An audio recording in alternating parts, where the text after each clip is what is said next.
Everyone, seeing my crush के episode 3 को start कर देते हैं। हमें सुबह का सीन दिखाया जाता है जहाँ पे हांते जो है वो ड्रिंक करके वहाँ पे लेटा हुआ होता है। तभी वहाँ पे बराम आ जाता है। बराम उससे कहता है कि अगर तुम्हारा खुद का रूम है तो तुम यहाँ पे क्यों सो रहे हो, चलो उठ जाओ। तो हांते उसे नींद में कहता है कि मुझे पिंक दीवाली बिल्कुल भी पसंद नहीं है, मैं नहीं जाऊँगा। तो बराम जो है उसे ज़बरदस्ती उठाता है और अपने कंधे पे लिफ्ट करने की कोशिश करता है। जबकि हांते की हाइट उससे बहुत ज़्यादा बड़ी है, फिर भी उससे कितनी दिक्कतें आती है, लेकिन वो फिर भी जो है उसे अपने कंधे पे कैरी करता है और उसे उसके बेडरूम में जो है लेकर जाता है और उसे अच्छे से वहाँ पे सुला देता है। तो हांते उससे कहता है कि तुमने जो मेरी नींद ख़राब कर दी, अब तुम मुझे दोबारा से सुलाओ। तो वो उसका हाथ लेकर जो है अपने बालों पे रखता है। तो बराम जो है बहुत प्यार से उसके बाल सहला रहा होता है और बहुत उसे क्यूटली देख रहा होता है। तो हांते सो जाता है। फिर बराम जो है उसके धीरे-धीरे क्लोज़ जाता है। तो हांते अपनी आँखें खोल देता है और उससे बोलता है कि तुम जो है ना काम से जल्दी आ जाना। तो बराम उससे हाँ कह देता है। फिर बराम जो है वहाँ से उठकर चला जाता है। फिर बराम को साइकिल लेकर वो जाते हुए दिखाया जाता है। फिर हमें हांते को दिखाया जाता है जिसके सर पे एक नोट चिपकी हुई होती है जिसमें लिखा होता है बराम ने कि तुम उठकर नहा लेना तो तुम्हारा नशा उतर जाएगा। फिर हांते अपनी सेल्फी क्लिक करते हुए बोलता है कि मैं कितना हैंडसम दिखता हूँ। और वो अपने और बराम के बारे में भी सोच रहा होता है जो रात को उन्होंने पीक ली थी। फिर हमें दिखाया जाता है बराम को जो वो अपने नए रूम को देखने के लिए आया होता है प्रैक्टिस के लिए। वो वही रूम होता है जहाँ पे बराम जो है वो गिटार प्रैक्टिस के लिए आया हुआ होता है। तो उसे वही सारी यादें आती रहती है। फिर वो रूम के अंदर जाता है जहाँ पे योंगमी और जांगपाल जो बहुत ज़्यादा खुश होते हैं और उस जगह की तारीफ़ करते हैं। फिर वो जो है बराम से इस बारे में पूछते हैं कि उसे जगह कैसी लगी, लेकिन बराम जो है कोई जवाब नहीं देता। फिर उसका मूड देख के वो लोग समझ जाते हैं कि बराम को जो है जगह पसंद नहीं आती है। तो हाँ, याओमी बोलती है कि हम कोई और रूम चेंज कर लेंगे। तो जांगपाल उसे बताता है कि हमने इसकी पेमेंट ऑलरेडी कर दी है। तो बराम जो है उन्हें बोल देता है कि रूम बहुत ज़्यादा अच्छी है। फिर वो लोग जो है खुश हो जाते हैं और मतलब एक दूसरे के साथ मस्ती करना स्टार्ट कर देते हैं। फिर सीन शिफ्ट होता है, हमें दिखाया जाता है हांते जो है उनके पोस्टर बैंड वाले पोस्टर जो है वो हर जगह पे लगा रहा होता है और आते-जाते लोगों को भी वो पोस्टर बाँटते रहता है। फिर हमें दिखाया जाता है कि वो जो है एक म्यूज़िक डायरेक्टर के पास पहुँच जाता है और उन्हें भी उनके बैंड के बारे में बताता है और बहुत ज़्यादा तारीफ़ करता है उनके बैंड की। तो वो म्यूज़िक डायरेक्टर बोलती है कि मुझे कुछ ख़ास पसंद नहीं आया, मुझे ब्लूमिंग की पसंद है।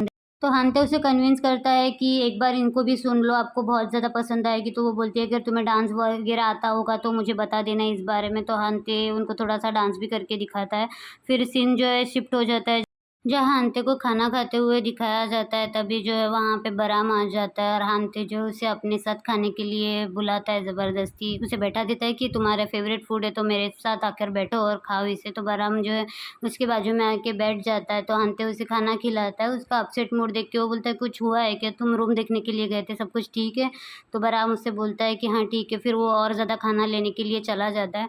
फिर रात का सीन दिखाया जाता है जहाँ पे बराम जो है वो सोया हुआ होता है, लेकिन उसे ना बिल्कुल भी नींद नहीं आ रही होती है और वो जो है लकी चार्म को देखते हुए अपने सर को याद करता है कि किस तरह से उसके सर ने उसे ब्रो ब्रो बुलाने के लिए एक कंडीशन रखी थी। फिर मॉर्निंग का सीन दिखाया जाता है जहाँ पे उस प्रैक्टिस रूम में वो लोग जो है साफ-सफाई कर रहे होते हैं, सारी अरेंजमेंट ठीक से कर देते हैं। फिर वो लोग जो है सब जो बैठ के खाना खाने के लिए बैठ जाते हैं। तभी योंगमिंग जो है अपने मोबाइल में एक वीडियो देखती है। एक्चुअली वो म्यूज़िक वीडियो होता है जो कि ब्लूमिंग ने न्यू रिलीज़ किया होता है और वो लेटर ऑफ अपोलॉजी होता है। तो वो जो है इस बारे में बराम को बताती है और उसे वीडियो दिखाती है। तो बराम जो है उस वीडियो को देखकर बहुत ज़्यादा सैड हो जाता है। बराम की आँखों से जो है आँसू निकलने लगते हैं। तो वो लोग जो है बराम को ऐसे देख के योंगमी और जांगपाल जो है वो दोनों भी बहुत सैड हो जाते हैं। तभी वहाँ पे जो हांते आ जाता है और हांते उन लोगों को लेट आने के लिए सॉरी बोलता है। फिर वो जो उनके साथ बैठकर खाना खाना स्टार्ट कर देता है। उसे इस सिचुएशन के बारे में कुछ नहीं पता होता। तो योंगमी उसे पूछती है कि क्या तुमने ब्लूविंग का नया सॉन्ग देखा? तो हांते मना कर देता है। तो वो जो है उसे वो वीडियो दिखाती है। तो हांते उस वीडियो को देखता है और ये तो हमारे गिटार टीचर है। और फिर वो जो है बराम के पास देखता है और उसे बोलता है कि क्या तुमने अपना सॉन्ग बेच दिया है? तुमने हमें इस बारे में कुछ नहीं बताया है। तो बराम जो है इसका कोई जवाब नहीं देता और वो जो है वहाँ से उठकर अपनी साइकिल लेकर चला जाता है। तो ये तीनों भी उसे रोकने के लिए उसके पीछे चले जाते हैं। फिर जांगपाल बोलता है कि यह सॉन्ग सच में बराम का था? तो यांगमी उसे हाँ बोलती है। फिर वो हांते से इस बारे में पूछती है, तो हांते उससे बोलता है कि मुझे इस बारे में कुछ नहीं पता। फिर सीन शिफ्ट होता है रात का, हांते जो है बराम का वेट कर रहा होता है घर पे, लेकिन बहुत देर हो जाने के बाद भी बराम जो है वो घर पे नहीं आता। तो हमें दिखाया जाता है कि बराम जो है बहुत ज़्यादा अपसेट होता है गार्डन में, वो जो अपने और सर के बारे में सोच रहा होता है, वही ठंड में जो है वहीं पे बेंच पे सो जाता है। उसे काफ़ी ज़्यादा ठंड भी लग रही होती है, लेकिन वो बहुत ज़्यादा अपसेट भी हो रहा होता है। उसे हांते बहुत बार कॉल करता है, लेकिन बराम जो है उसके कॉल को उठाता नहीं है। हांते लगातार उसे कॉल करते रहता है। तभी जो हांते देखता है कि बराम सामने से आ रहा है, तो हांते दौड़ के उसके पास चला जाता है और अपनी पहनी हुई जैकेट जो है वो उसे उस जैकेट से कवर कर लेता है और उसे डाँटने लगता है कि इतनी देर हो गई है, इतनी ज़्यादा ठंड में तुम ऐसे टी-शर्ट पहनकर ही घूम रहे होते, तुम्हें ठंड लग जाती है, तुम बीमार हो जाते, ऐसी सारी बातें करता है। और वो जो है उसे अपसेट देख के उसे हग कर लेता है। फिर वो बराम से कहता है कि तुम्हें टेंशन लेने की कोई ज़रूरत नहीं है, सब कुछ ठीक हो जाएगा, और वो जो है उसे बहुत ज़्यादा पैम्पर करता है। फिर सीन शिफ्ट होता है और हमें दिखाया जाता है ब्लूमिंग ग्रुप को। इनका लीडर और कोई नहीं बल्कि बराम के जो टीचर है वो होते हैं। तो सर जो उनका सीईओ जो है वो उनको एक आर्टिकल दिखाता है और बोलता है कि ये आर्टिकल के हिसाब से जो तुम्हारा सॉन्ग जो है कॉपी है, और ये बात सच है क्या? तो संगमिंग सर जो है उसे सीईओ को बोलते हैं कि सर आप इस बारे में टेंशन मत लो, मैं इस लड़के को जानता हूँ और इस मैटर को मैं हैंडल कर लूँगा। तो सर उससे बोलते हैं कि जल्दी से जल्दी इस मैटर को हैंडल करो, और क्या तुम अकेले इसे कर लोगे या फिर तुम्हें कंपनी की ज़रूरत है इस बात के लिए? तो सेंगमिन सर बोलते हैं कि नहीं, मुझे ज़रूरत नहीं है, मैं अकेले इसे हैंडल कर लूँगा। फिर वो जो है अपनी परफ़ॉर्मेंस उस सीईओ को दिखाना स्टार्ट कर देते हैं। फिर नेक्स्ट सीन दिखाया जाता है जहाँ पे बराम का वीडियो जो है वो हांते देख रहा होता है। बरहम जो है प्रैक्टिस के लिए जा रहा होता है, तो हंते उसे रोक कर पूछता है कि क्या तुमने उस ब्लू विंग सॉन्ग के बारे में कुछ सोचा है? तो बरहम उससे कहता है मुझे इस बारे में अभी कोई बात नहीं करनी है। तो हंते उससे बोलता है कि हमने डिसाइड किया था कि हम दोनों एक दूसरे से कुछ नहीं छुपाएंगे, तो तुम मुझसे क्यों छुपा रहे हो? तो बरहम उससे बोलता है कि ये एक कोइंसिडेंस भी हो सकता है। तो वो बोलता है कैसा कोइंसिडेंस? मुझे पता है कि ये सॉन्ग तुम्हारा है। बरहम बोलता है कि मुझे इस बारे में कुछ नहीं करना। तो हांते बोलता है कि क्यों नहीं करना? तो बरहम उसे कहता है कि मुझे इस बारे में बात नहीं करनी है।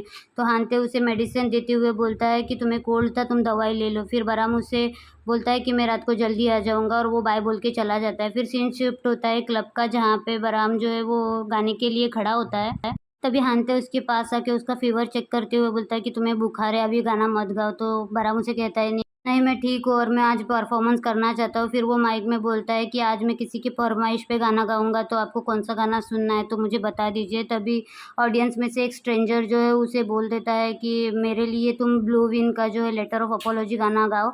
तो बरहम उसे बोलता है कि क्या लेटर ऑफ अपोलॉजी? लेकिन तो वहाँ वो स्ट्रेंजर उससे कहता है कि तुम ये सॉन्ग पहले भी गा चुके हो, तो तुम दोबारा गा सकते हो।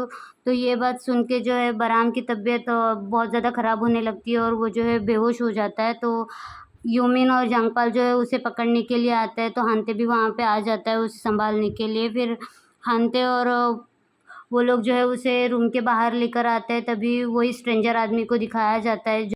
हांते बरहम से कहते हुए आता है कि मैंने तुमसे कहा था कि तुम्हारी तबीयत ठीक नहीं है, तुम्हें आज तुम बहुत ज़िद्दी हो और मेरी कोई बात नहीं सुनते, ऐसी बातें करते आता है। तभी वो जो स्ट्रेंजर है वो बरहम को आवाज़ देता है, तो ये दोनों जो है पीछे मुड़कर देखते लगते हैं। और वो स्ट्रेंजर और कोई नहीं बल्कि संगमिन सर होते हैं, जो बरहम को देख के स्माइल दे रहे होते हैं। तो बरहम उनको देख के बहुत ज़्यादा अपसेट हो जाता है। फिर हांते उससे कहता है कि तुम यहाँ पे क्यों आ गए हो? तो संगमिन सर बोलते हैं कि मैं तुमसे मिलने नहीं, मैं बरहम से बात करने के लिए आया हूँ, और काफ़ी टाइम हो गया मैंने बरहम को देखे हुए।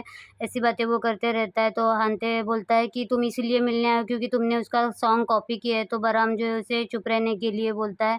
फिर वो जो है संगमिन सर से बात करने जाता है और बोलता है कि ये तुम्हारे और मेरे बीच की बात है, तो हम बाद में मिलकर इस बात को जो है सेटल करेंगे। तो हांते बोलता है कि वो बीमार है, तुम्हें दिखता नहीं? सर जो है बरहम के क्लोज जाके उसे बोलते हैं तुम्हारे और मेरे बीच की बात, ऐसा बोल के वो जो है उसे अपना कार्ड दे देते हैं और बोलते हैं कि तुम मुझे कांटेक्ट कर लेना। और वो जो अपना विजिटिंग कार्ड है वो बराम के हाथ में दे देते हैं और फिर वहाँ से चले जाते हैं। फिर हम देखते हैं कि हांते जो है वो बराम को पकड़ कर एक जगह बेंच पे बिठा देता है और उसे टेंशन ना लेने के लिए बोलता है और बोलता है कि मैं अभी 2 मिनट में आता हूँ, और फिर वो वहाँ से चला जाता है। फिर बराम जो है उस विजिटिंग कार्ड को देख रहा होता है जिस पे ब्लूमिंग नाम लिखा हुआ होता है, और वो बहुत ज़्यादा अपसेट हो जाता है। इसी के साथ पार्ट 3 यहीं पे ख़त्म हो जाता है। आपको कैसा लगा कमेंट करके बताइए। Thank you so much for watching. Bye bye.